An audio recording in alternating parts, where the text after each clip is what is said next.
Hey everybody, welcome back to RC Mechanic.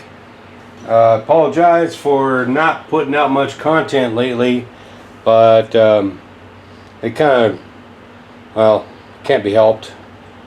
I've kind of let my yard go, and due to filming or being sent 100 miles away to work, there wasn't a whole lot of time for the yard.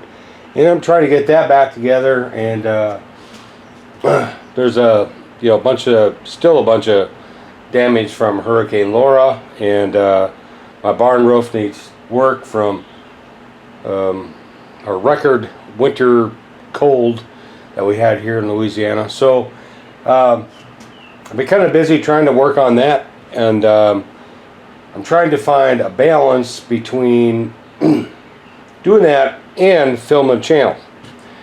I haven't quite found it yet, but I am taking some time out to do this. Alright, still doesn't mean I'm not trying to work it, but I am. So today what we got going on is we have the HD P407 right here, and we have the SCX10, what I call knockoff. It's actually a pretty awesome truck. I mean, it works really well. Few transmission problems, I think it's the transmission. When it's in a real bind, it'll slip. I'm not sure if it's a transmission or if it's the drive line, but either way, we need to find a home for this. Okay, I originally bought this transmission for the HTP 407. Then I realized that the transfer case drops to the right, and if you were to flip this over and put this where it's supposed to be, you can see it drops to the wrong direction. Okay, so with that, I then went back and I read it again, and I found out that this here transmission is actually made to go with the SCX10, the original. This is made by SSD. I've never had SSD stuff before, so this is going to be a experiment. It's going to be a pretty cool experiment. So one of the first things I noticed, and I've already taken the screws out of here, is that there was a rough spot, and I wanted to know why. I mean, I paid $150 for this, and I found there's almost no lube in there. So what does that mean? Does that mean I have to go through the whole transmission and make sure there's enough lube in there? I mean, you take this thing off and you see almost nothing, and you look in there and you see almost nothing. Kind of making me think I have to go through the whole damn thing. Alright, so what I'm going to do is I'm going to put some white lithium grease in here, and we'll just move on from there. I'm going to take the one thing about this is that it's really difficult to get apart. I mean, I'm going to have to have like a really small Allen right here and over here. I think if I take this part apart, I can get at the whole heart and meat of the matter. And if there's not enough lube in there, I could probably get enough in there to make it work. And the one thing you don't want is not enough lube in your transmission. There, and gear mesh. There we go. Taking that in mind, take a look at the way the front differentials are on both these trucks. Alright, so the HGP 407 goes a little bit more to the right than the knockoff SCX10. Now, I've never owned a real SCX10, but to me that looks almost just a little bit to the right. If you look at it, it's almost just a little bit. So I guess we'll see what happens when we go to put it in, because what you don't want is you don't want driveline crossing. Like this one here is straight, right? Fairly straight, and that drops to the right. And the SCX10 does not have a drop, but it goes to the left, and you can see there's an angle right here. And that's the other thing I'm having a question about, is that whether it's really the transmission, or, I mean, you've all, I'm sure if any of y'all have researched any of this at all, you probably have seen these kind of drive shafts before. So it could be the drive shafts. I've never had a problem with these drive shafts before, but you know, it could be. So you know, the end goal of the HGP 407 versus the knockoff SCX10 is to get this thing to beat this thing on the next barn crawl.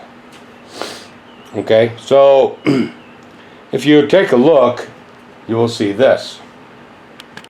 Okay, so there is a difference in the wheelbase, but not a whole lot, right? So there's maybe an inch, about 1.25 inches difference in wheelbase. So what I'm attributing the success to this truck right here is to wheelbase and the tires. These tires are nice and soft. These are not so soft. But, and they have plastic bead locks versus aluminum bead locks, so, you know, we'll see. Anyway, we're going to put this bad boy aside for now, and let's get to work on changing out that transmission. Okay, my camera at the down angle is pretty much at its maximum as far as minimum zoom, and so we're gonna have to just work with that, right? So on the front right here we have a bracket. It runs right here and over here, holds the receiver box in place.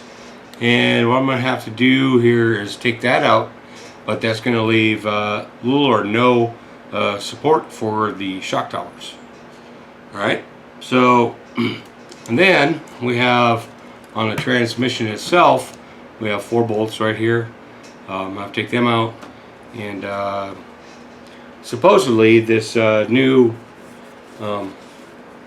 transmission will bolt up to it, kind of like that, right?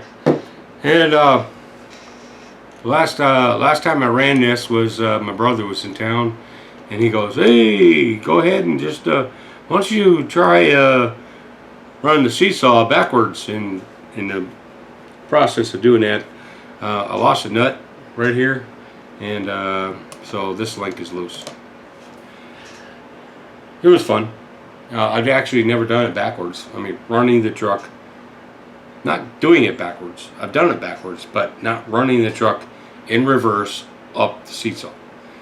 It's a little different. It's a lot more of a challenge.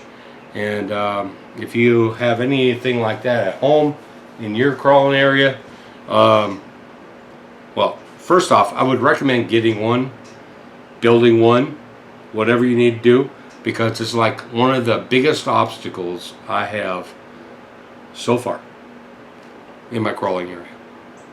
So anyway, I'm going to pop these screws out. I'm going to take these drive lines loose from the transmission itself right here. Well, probably can't see it, but here's a drive shaft here and a drive shaft here.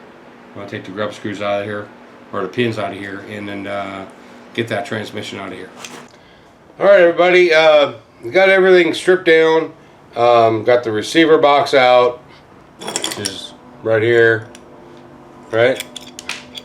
Gonna switch out the AE5 right here, for a hobby wing, and I removed this brace right here, and the problem here is this brace actually supports the shock towers on this truck, and the new brace for the transmission only goes up one side, and I'm going to show you that.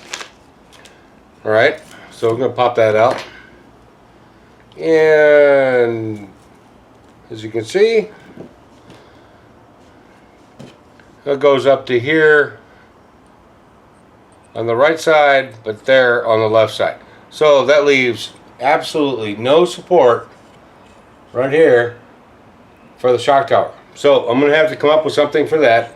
I'm thinking about making a piece that will just join in right here, but we'll see how the clearances are. Anyway, so this video has already gone pretty long, so I'm just going to end that right here. And if you want to see how it ended up, then go ahead and see part 2 of this video. Part 2 of this video will have the transmission installed, and the engine, not the engine, the motor, because it's electric, the motor will be installed and all that. And I'll show you what I had to do, because apparently I did not get any kind of a pinion gear with this set.